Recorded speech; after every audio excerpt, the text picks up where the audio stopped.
agency dedicated to promote and facilitate, set up in 2010 as a joint venture with the Department of Industrial Policy and Promotion, DIPP, Ministry of Commerce and Industries, GOI, and Federation of India, and state governments of India.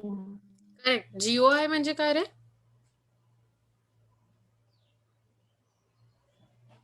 Government of India.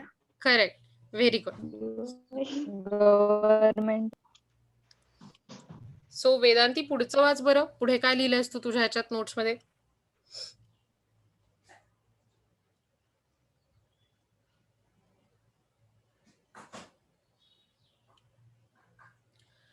अरबीना, तू लिहिलंयस का Invest India बद्दल? No, ma'am. Why didn't you write? तुम्हाला काल homework दिला होता की नाही? तुम्ही असं इग्नोर नाही करू शकत. तुमच्या लक्षात येत आहे का? तुम्हाला परीक्षेला फार जड जाणार आहे. तुम्ही सगळ्यांनी अटेंड केली होती ना सरांची मीटिंग? सरांनी काय सांगितलं तुम्हाला लक्षात आहे ना? ते तुम्हाला किती जड जाईल याचा विचार करा बरं का. ठीक आहे, मी बेसिकली तुम्हाला आयडिया देते की एक प्रकारचं जॉईंट व्हेंचर किंवा स्वतंत्र कंपनी काढल्यासारखी एक कंपनी आहे इन्व्हेस्ट इंडिया नावाची. त्याचं एम काय आहे? To promote and facilitate investment in India.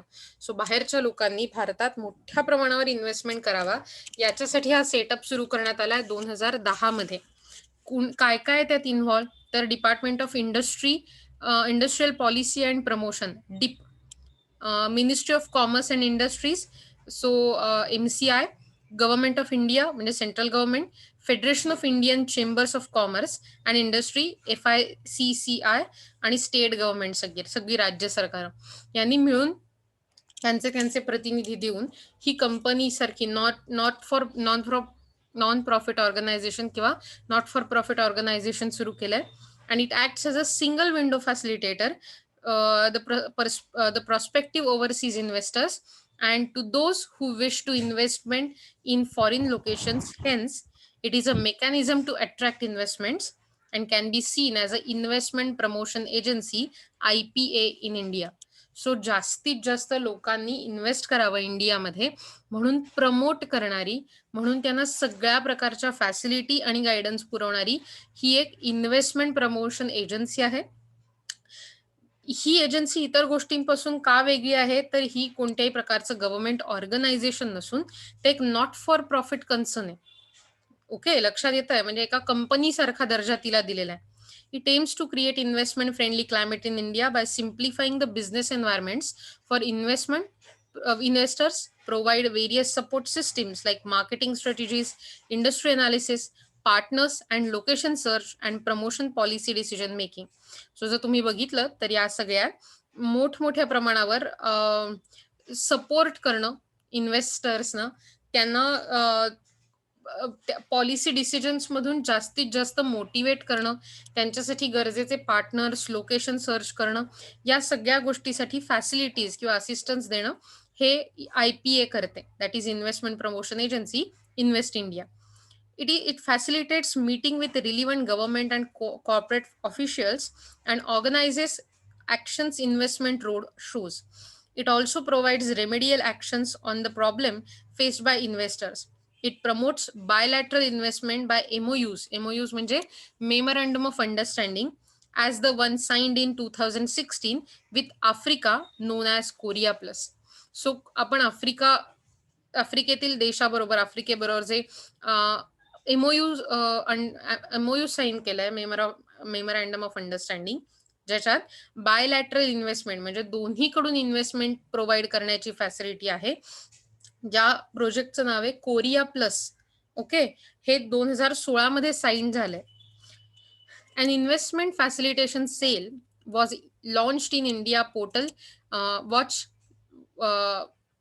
was launched in India portal in September 15. म्हणजे सप्टेंबर 15ला त्यांनी स्वतःचं एक पोर्टल लॉन्च केलं इंटरनेटवर त्यांचा प्रेझेन्स दाखवण्यासाठी. The similar IPA known as the India Brand Equity Foundation, IBEF, set up by Government of India, Ministry of Commerce and Industry, was registered as a member of World Wide Business Portal, World Association of Investment Promotion Agencies, WIPA, or we can say WAIPA, in August 2013. So central गव्हर्नमेंटने जे India brand equity foundation स्थापन केलं, कोणाबरोबर? Ministry of commerce and industry, त्याला MCI असं म्हटलं जातं. तर त्या मिनिस्ट्री बरोबर जे IBEF नावाचं कॉर्पोरेशन सुरू केलं, त्याचं रजिस्ट्रेशन, त्या पोर्टलचं registration World Association of Investment Promotion Agencies याच्या थ्रू झालंय किंवा याच्या बरोबरीने झालंय 2013 मध्ये ऑगस्टच्या. Okay. To access the information on business investment opportunities.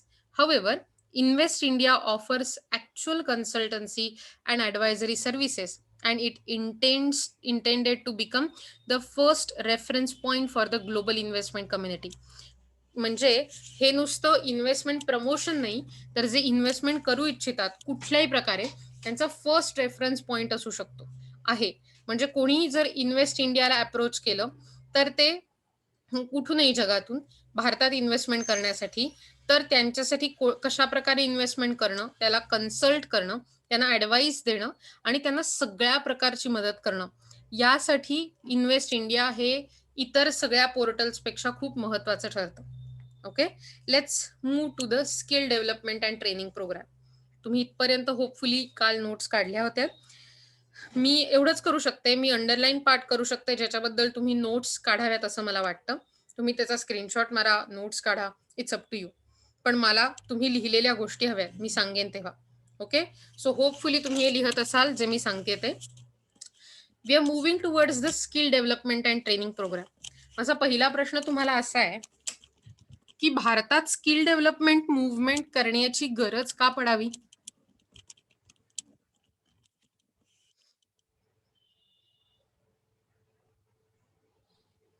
बरं, का की इंडियामध्ये जास्ती स्किलफुल लेबर्स आणि एम्प्लॉईज नाही आहेत.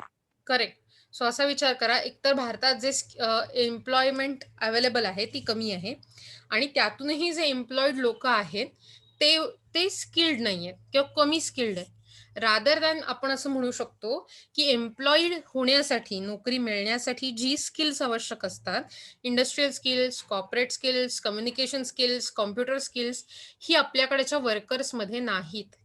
आणि म्हणून या प्रकारे स्किल डेव्हलपमेंट आणि ट्रेनिंग प्रोग्राम सुरू करून भारतातल्या यूथला, वर्किंग एज ग्रुपला चांगल्या प्रकारे स्किल डेव्हलपमेंट करून त्यांचे स्वतःचे बिझनेस सुरू करणं, नव्या प्रकारे एम्प्लॉयमेंट देणं, जॉब अपॉर्च्युनिटीज.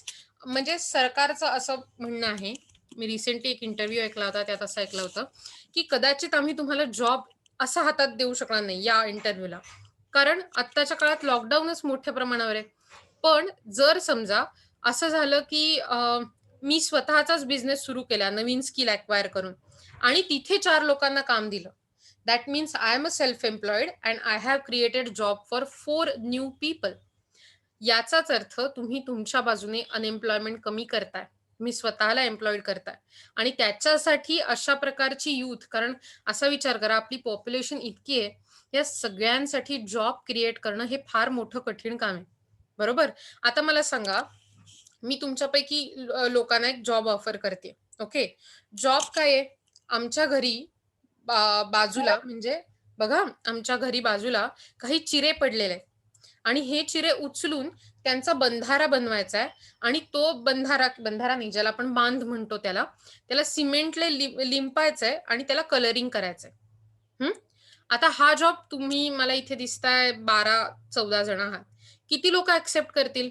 मजुरी आहे दर दिवसाची 300-400 रुपये, कारण तुम्ही अनस्किल्ड वर्कर आहात, तुमच्याकडे काही अनुभव नाही या कामाचा.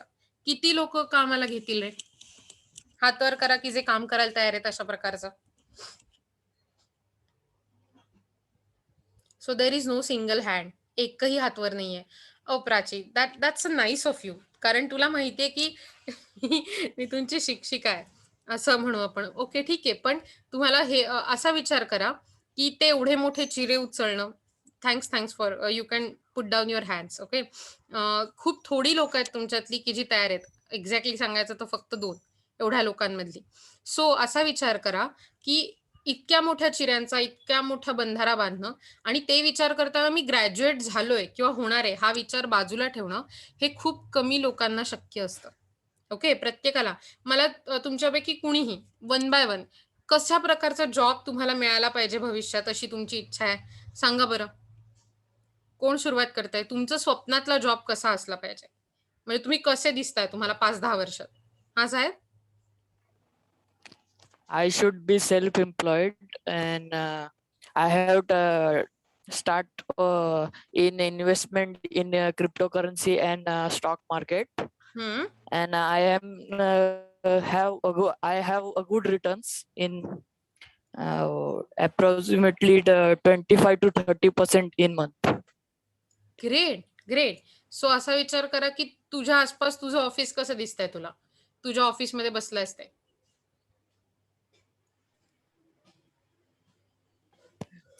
तितका नाही मॅडम पुढचाच होस. ओके. सो असा विचार करू छान टेबल आहे, खुर्ची आहे, एसी आहे, लॅपटॉप आहे. आणि त्याच्यावर तुम्ही काम करताय. बरोबर? टॅब आहे मे बी समोर. आणखीन कोणी? कशाप्रकारे जॉब झाला पाहिजे? कशाप्रकारे असला पाहिजे तो?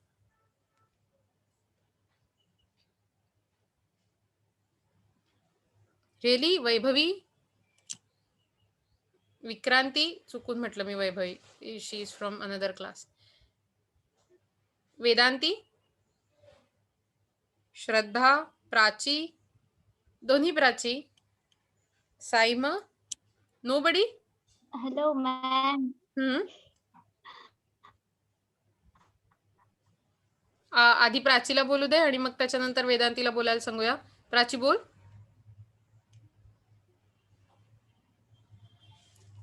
आवाज नाही येते आम्हाला तुझा. ओके. काय कर प्राची मला लिहून पाठव बरं चॅटवर. जॉब नाही करायचंय.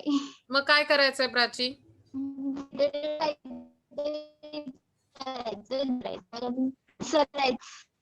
मला ऐकायला नाही येते राजा. तू असं करशील का तू टाईप करून पाठवशील मला? तोपर्यंत आपण वेदांतीचं ऐकूया. Ma'am, I'm studying for the entrance exam of LLB. So LLB झाल्याच्या नंतर LLM पण करायचंय आणि म्हणजे टाइम खूप जाणार त्याच्यात. खूप काहीच हरकत सेल्फ नाही. एम्प्लॉइड होणार. शिक्षणासाठी प्रचंड वेळ द्यायला अत्यंत सुंदर गोष्ट आहे ही. कळलं का वेदांती? असं कधीच हो. म्हणू नको की शिक्षणात वेळ गेला. उलट शिक्षणात जितका नाही. वेळ गेला तो सदुपयोगी ठरतो. पण तुला तुझ्या आसपासचं कसं त्याच्यातून खूप दिसतं जास्त वातावरण? म्हणजे जरी LLM? टाइम हा बोल. सॉरी मी तुला कट केलं मध्ये. म्हणजे असं खूप चांगलं वाटेल. म्हणजे फक्त असं नाही की त्याचा उपयोग आपल्याला स्वतःला असून बाकीच्यांना जास्त होऊ शकतो. कारण आजकाल लोक म्हणतात की ज्युडिशरीमध्ये काय म्हणजे असंच आहे तसंच आहे. म्हणजे विश्वास नसतो की एखादी गोष्ट झाली तर ती परफेक्टलीच होईल का. म्हणजे सगळेजण म्हणतात की खूप जास्त करप्शन आहे वगैरे. पण ते सगळं न करता किंवा त्याच्यात अजून लक्ष घालून काहीतरी स्वतः चांगलं करून जर का त्याचा उपयोग दुसऱ्यांना होणार असेल माझ्यामुळे तर मला खूप आवडेल. So proud of you. किती मस्त. आणि म्हणजे असं म्हणत नाही मी, पण मी तुझ्या ताईला ओळखते आणि she is doing a great job. She is doing a great job being a doctor. Yes आणि तू पण येस खूप छान काम करू शकशील याचा मला नक्की विश्वास आहे. सो तुम्ही बघा हो. आणखीन कोणी आहे ज्यांना सांगायचंय?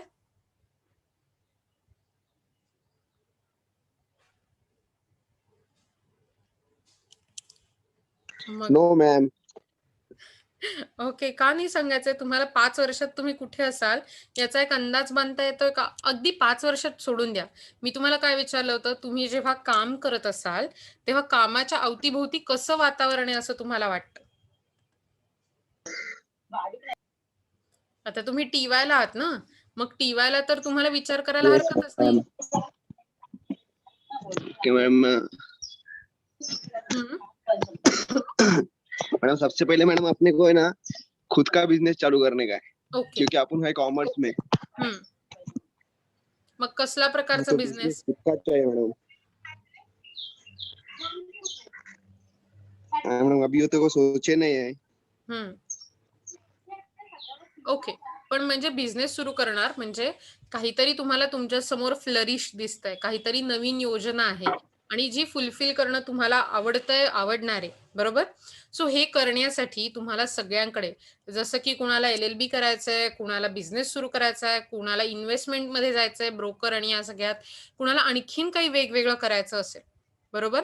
या सगळ्या प्रकारात ना वेगवेगळ्या प्रकारची स्किल्स लागतात.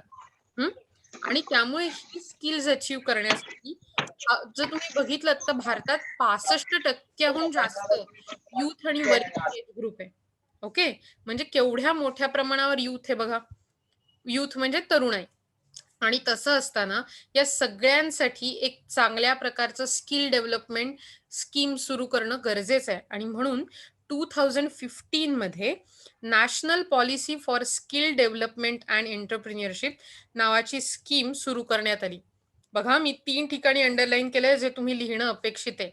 सो ऍडव्हान्टेज इंडिया नावाच्या एका काय म्हणू, ह्यात रिफ्लेक्ट का करतो आपण इंडियामध्ये, कारण इंडियाचा डेमोग्राफिक डिव्हिडंड म्हणजे वर्किंग पॉप्युलेशन ही 65% जास्त आहे. त्याची तरुणाई किंवा तरुण लोक, युथ आणि वर्किंग एज ग्रुप. आणि म्हणून यांची स्किल डेव्हलप व्हावी यासाठी national policy for skill development and entrepreneurship सुरू करण्यात आली 2015 मध्ये. It was estimated that the average age of population in India by 2020 will be 29 years against 40 years in USA. म्हणजे ऍव्हरेज, देशाचा ऍव्हरेज एज ग्रुप कोणत्या वयाच्या वर्षात असणार आहे? 29 वर्षाच्या. ओके, व्हेरॅज USA मात्र 40 वर्षाचा आहे, म्हणजे जवळजवळ रिटायरमेंटच्या जवळ आलेली पॉप्युलेशन. पण आपली मात्र तरुणाई आहे, सगळी तरुण लोक आहेत, ज्याला आपण स्पिरिटेड लोक असं म्हणतो. ओके, युरोपचा तोच 46 वर्ष इतका आहे, जपानचा 47 वर्ष इतका आहे. म्हणजे पुढच्या 20 वर्षात 2020 पासून 2040 पर्यंत नेक्स्ट 20 इयर्स आपलं लेबर फोर्स हे वाढण्याची पूर्णपणे एक्सपेक्टेशन आहे. 32% वाढण्याची आणि कमी होण्याची मात्र 4% आहे. म्हणजे डेव्हलप्ड वर्ल्ड मध्ये USA, युरोप, जपान या सगळ्या देशांमध्ये त्यांचं वर्कफोर्स कमी होणार आहे भविष्यात 4%. व्हेरॅज आपलं मात्र वाढणार आहे. आणि तसं असताना 32% वाढणं याचा अर्थ आपल्याला 32% जॉब वाढवायला लागणार आहे. पण इतके जॉब आपण क्रिएट कुठून करणार? आणि म्हणून लोकांना नुसते जॉब देण्यापेक्षा सेल्फ एम्प्लॉयमेंट, तुमच्यापैकी किती लोक खूप मस्त म्हणतात की ते सेल्फ एम्प्लॉयड होतील, ते बिझनेस करतील. मला थोडं वाईट वाटलं की आपल्याकडे इतक्या सगळ्या मुली आहेत आणि त्यांच्यापैकी फक्त दोघींनीच म्हटलं. इव्हन मुलंही इतकी जास्त होती की ती थोड्याशाच लोकांनी. असं करा, म्हणजे आपण एक करूया बरं का, पुढच्या तुमच्याकडे पूर्ण 4 दिवस आहेत, रविवार, सोमवार, मंगळवार, बुधवार. तुम्हाला काय करायचंय याचा एक करिअर प्लॅन लिहून आणा. त्यात तुम्ही काय करणार आहात, ओके, ते करण्यासाठी तुम्ही काय शिकणार आहात, तुम्हाला काय प्रकारची स्किल्स लागतील आणि तुमच्या आसपास बिझनेस करताना, जॉब करताना कसं वातावरण असेल, या 4 मुद्द्यांवर लिहून आणायचंय. तुम्हाला लक्षात येतंय मी काय म्हणते ते? काय काय मुद्दे तुम्ही, let me just make a list. काय काय मुद्दे, काय करणार, career, so what to do. माझा एच इग्नोर करा. ओके, सो पहिला मुद्दा आहे व्हॉट वुड यू डू. दुसरा मुद्दा आहे how you would do that, म्हणजे तुम्ही जे अचीव करणार आहात त्याच्यासाठी काय स्किल्स लागतील. So how would you do that. तुम्ही कुठेतरी नंतर स्क्रीनशॉट मारून मला दाखवा बरं का ते. How would you do that. त्याच्यासाठी तुम्हाला ज्याला आपण एन्व्हायरमेंट म्हणतो, म्हणजे आसपासचं बिझनेस एन्व्हायरमेंट, ते कसं असलं पाहिजे. ओके, एन्व्हायरमेंट एवढंच लिहिते मी आता, ENV, एन्व्हायरमेंट कसं असलं पाहिजे. सो या 3 मुद्द्यांवर जरी तुम्ही लिहिलत ना, कारण मला मी चौथा मुद्दा काय बोललेले ते आठवत नाहीये. सो या 3 मुद्द्यांवर जरी तुम्ही लिहिलं तेवढं पुरेसं आहे. ओके, सो तुम्ही काय करणार आहात, काय स्किल्स पाहिजेत आणि आसपासचं वातावरण कसं पाहिजे किंवा तुम्ही कसं एक्सपेक्ट करता 5 वर्षात. लिहू शकाल आणि मला देऊ शकाल हे? Yes ma'am. आपण तुमचा एक प्रोजेक्ट Yes, तयार ma'am. करू, प्रोजेक्ट करिअर नावाचा. Sounds good? काय Yes. करायचंय तुम्ही, हे तुमच्या वहीमध्ये लिहायचंय. ओके, आणि वहीमध्ये लिहिलेलं त्याची इमेजेस आपल्या ग्रुपवर टाकायच्या, टिवायच्या. तिथे तुम्हाला परवानगी आहे का टाकायला? Yes ma'am. ग्रेट. मग तुम्ही त्याच्यावर टाकायचंय, आणि जर समजा तिथे परवानगी नसेल तर सोमवारपुरती मी तुम्हाला परवानगी तिथे मिळवून देईन. ओके, सो दॅट इज काय म्हणणार आहोत आपण या प्रोजेक्टला? Project career. काय म्हणणार आहोत? Project सगळ्यांना समजलंय? ज्यांना ज्यांना समजलंय त्यांनी जरा हात वर करा बरं.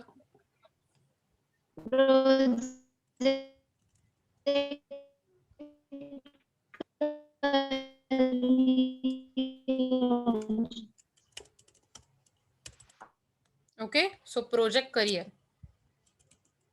आपण असं म्हणू शकतो, वा मी हे सगळं लिहू शकले असते.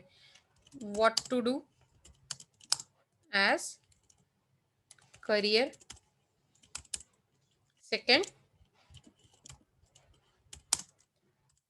how would you achieve it, in the bracket skill set required.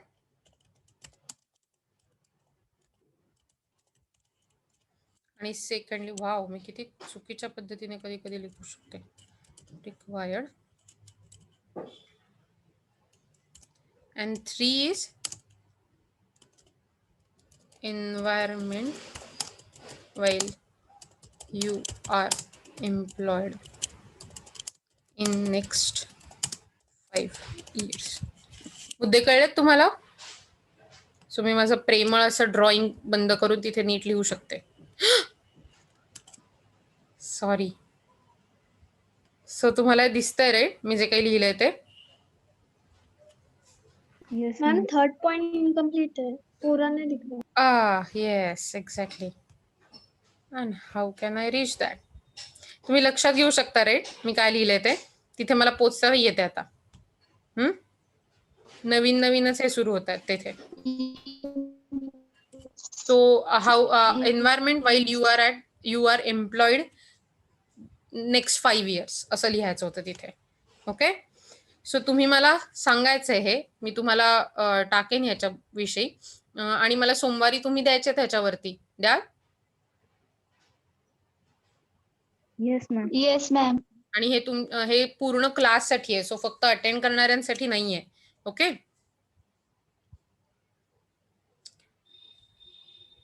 Okay, let's go to the syllabus. So मगाशी मी तुम्हाला म्हटल्याप्रमाणे आपण जेव्हा एवढ्या मोठ्या पॉप्युलेशनचा विचार करतो, ॲडव्हान्टेज इंडिया, कारण आपला डेमोग्राफिक डिव्हिडंड म्हणजे युथ पॉप्युलेशन, वर्किंग पॉप्युलेशन खूप मोठा आहे, आणि तो 32% वाढणार आहे. 2020ला तो ॲव्हरेज आपल्याकडचं इयर्स किती आहेत? 29 वर्ष. युएसएची 40 आहेत, युरोपची 46 आहेत, जपानची 47 आहेत. म्हणजे त्यांची पॉप्युलेशन ती आहे ती 4% डिक्लाइन होणार आहे वर्किंग पॉप्युलेशन. आपली मात्र 32% वाढणार आहे. सो आपल्याला जास्त जॉब लागणार आहेत, आणि म्हणून ही national policy for skill development and entrepreneurship 2015 मध्ये सुरू करण्यात आली. India has the second largest internet user base. भारतात इंटरनेट वापरणाऱ्यांचा बेस जगात दुसरा आहे. We have second largest users in world and has capability to reach 100% literacy levels by 2025. जर सगळ्यांनी आपल्या देशाची जी मिशन आहे ती पुरी करायची ठरवली तर आपण 100% लिटरसीवर पोहोचू शकतो. Okay, considerable upward mobility it seem among all sections of population. More than 150 million people will be added to the middle class by 2025. So जे लोक पॉवर्टी लाईनच्या खाली आहेत, अपवर्ड मोबिलिटी म्हणजे आपण जे बघितलं होतं वेगवेगळ्या योजनांमधून आपण पुश करतोय सगळ्या प्रकारच्या क्लासेसना, त्यांची इम्प्रूव्हमेंट व्हावी म्हणून, तर मिडल क्लासचे लोक 150 मिलियन वाढणार आहेत, आणि त्यामुळे कन्झ्युमर मार्केट म्हणजे कन्झ्युम करणाऱ्या लोकांचं मार्केटही वाढणार आहे. म्हणजे थोडक्यात कन्झ्युमर वाढल्यामुळे जास्त प्रोडक्ट प्रोड्यूस करायला हवं, प्रोडक्ट निर्माण करायला हवी, म्हणजेच नवीन बिझनेस सुरू व्हायला हवेत, आपोआप एम्प्लॉयमेंट अपॉर्च्युनिटी वाढायला हव्या. पण एम्प्लॉई त्याच लोकांना बनवलं जातं ज्यांच्याकडे स्किल्स आहेत. आणि म्हणून skills and knowledge are there of the driving forces of economic growth and social development. So economic growth आणि सोशल डेव्हलपमेंट साधण्यासाठी स्किल्स आणि नॉलेज हे की फॅक्टर होणार आहे. This creates the need and opportunity to provide to its workforce the required skill set and knowledge and enable them to contribute significantly to the economic growth of India. So अशा प्रकारे जेव्हा population वाढणार आहे आपली working population, तेव्हा त्यांना आधीपासूनच required skills provide करणं हे गरजेचं आहे. ओके, आणि म्हणून अशा प्रकारे आपण म्हणू शकतो की हे जे रिक्वायर्ड स्किल सेट आहेत ते प्रोव्हाइड केल्यानंतर त्यांना चांगल्या प्रकारे जॉब मिळू शकेल. द स्किल गॅप स्टडी म्हणजे हवी असलेली स्किल्स आणि ऍक्च्युअल असलेली स्किल्स या दोन्ही मधला, म्हणजे जी लागणार आहेत अशी स्किल्स आणि जी आत्ता लोकांकडे आहेत अशी स्किल्स, यातली जी गॅप आहे ती फाइंड आउट करण्याचा जो स्किल गॅप स्टडी झाला, तो study national skill development corporation NSDC या संस्थेनं केला. पिरियड 2010 ते 2014. इट रिपोर्टेड दॅट ओव्हर 109.73 म्हणजे जवळजवळ 110 million additional skilled manpower will be required by 2022. म्हणजे जवळजवळ 110 मिलियन जास्त लोक रिक्वायर असणार आहेत, जी स्किल्ड असणार आहेत नवीन बिझनेसेससाठी, नवीन ऑर्गनायझेशनसाठी 2022 पर्यंत across different sectors in India. म्हणजे केवढ्या मोठ्या प्रकारच्या ऑपॉर्च्युनिटीज तयार होणार आहेत. पण त्यातली गोम काय आहे? स्किल्ड मॅनफोर्स, म्हणजे त्यांना स्किल असणं गरजेचं आहे. सो इथपर्यंत आपण जे बघितलं ते तुम्हाला समजतंय का? लक्षात येतंय? येस तुम्ही Yes, ma'am. कुठेतरी नोट डाऊन करून ठेवलं असेल, केलंयत ना? Yes ma'am. Yes. गुड.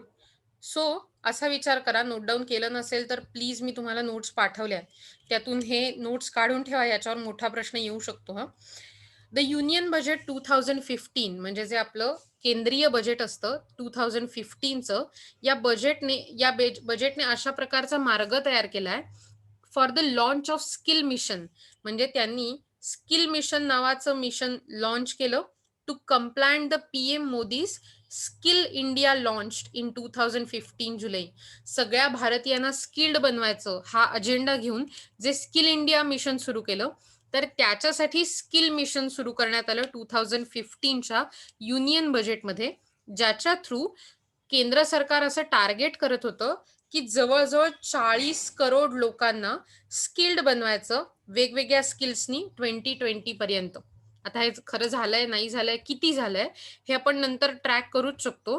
पण ते मिशन काय होतं 2015चं, की जवळजवळ 40 करोड लोकांना नवीन नवीन प्रकारची स्किल्स देऊन वर्कफोर्ससाठी तयार करायचं.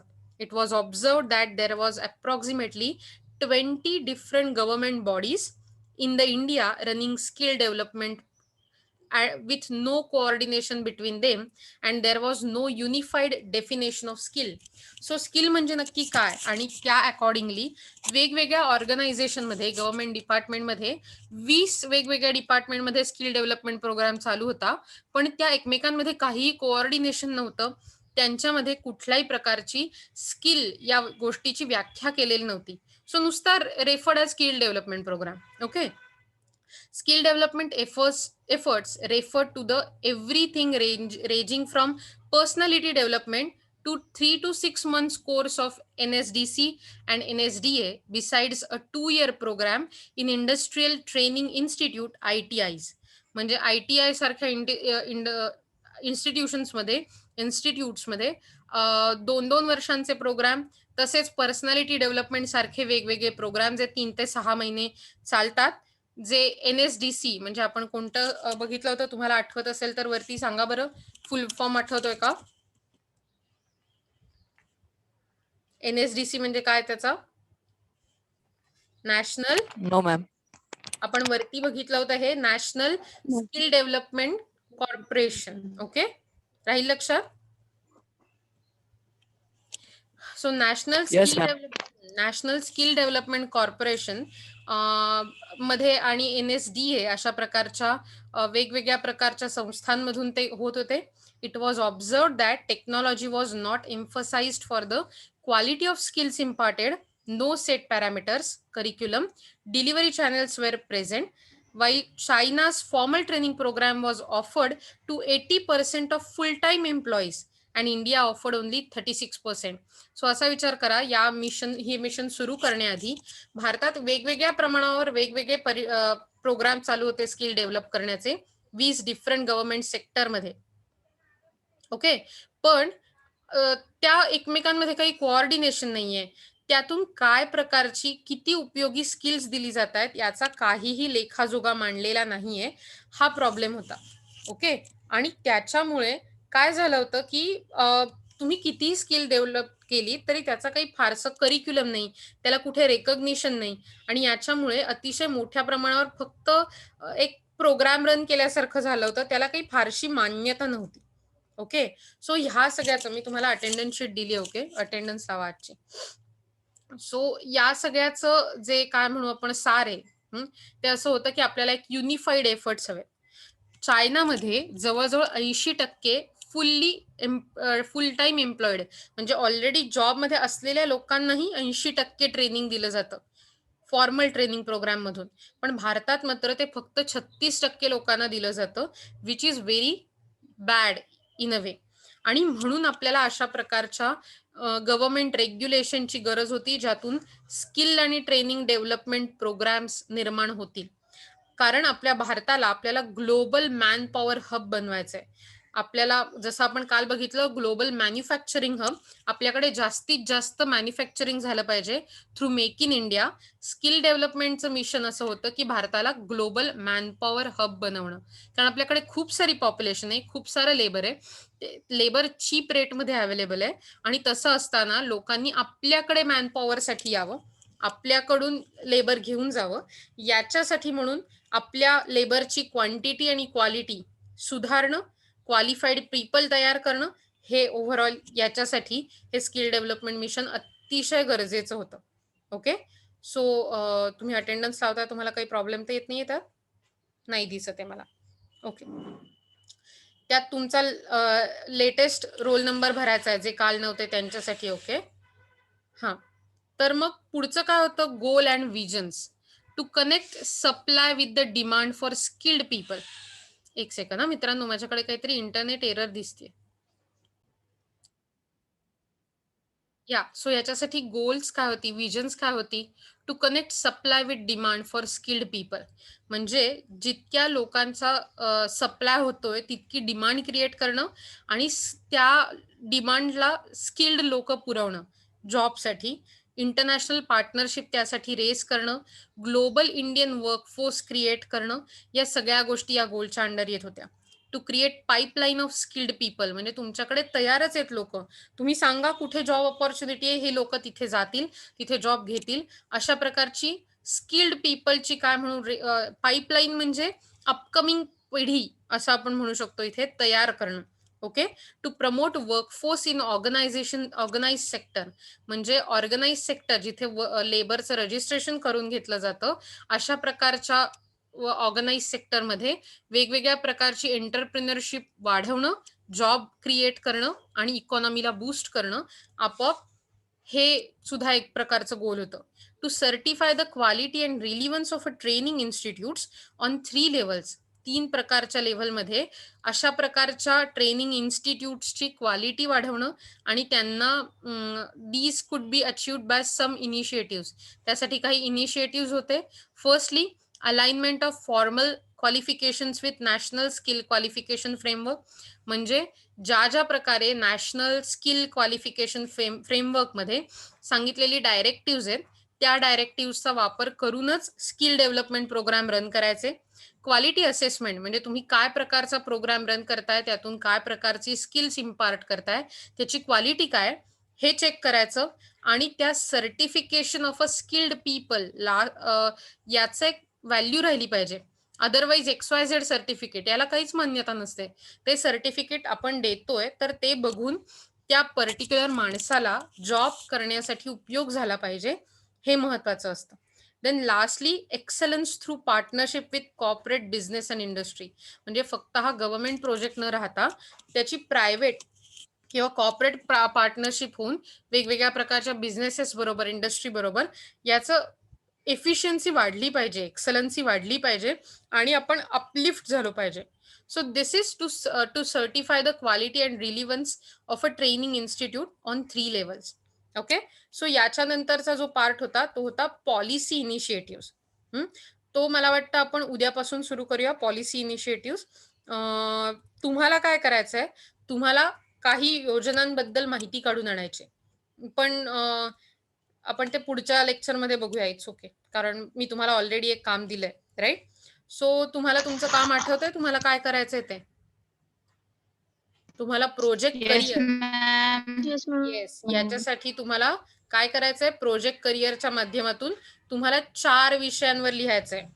पहिलं 4 नाही 3 विषयांवर. What you will do as a career, how you will achieve that skill set required, आणि what do you see around you in next 5 years. So पुढच्या 5 वर्षात तुम्ही तुमच्या अराउंड काय बघताय, आणि तुम्ही शक्य झालं मला हे तर पीपीटी मध्ये करून आणू शकता किंवा वर्ड मध्ये टाईप करू शकता. रादर दॅन कागदावर लिहिण्यापेक्षा तुम्ही जर मला वर्ड किंवा पीपीटी मध्ये दिलं तर आपण हे पब्लिश करू. ओके, पब्लिश म्हणजे कुठे मोठ्या ठिकाणी नाही, पण तुमच्यासाठी खूप चांगला प्रोजेक्ट तयार होईल. तुमच्या लक्षात येत आहे? तुम्ही करणार आहात नक्की? ग्रेट, मी वाट बघीन तुमच्या प्रोजेक्टची. चलो देन, बाय बाय. पुढच्या सोमवारी मला तुमचे प्रोजेक्ट मिळतील अशी अपेक्षा ठेवते. तोवर बाय बाय. वर्ड किंवा पीपीटी. ओके, तुम्हाला हवं तसं सजवू शकता तुम्ही, हवं तसं अगदी. मैडम, येस, 8 और 9 तारीख की प्रेजेंटी लगाने की है मेरे को, तो लगती नहीं है.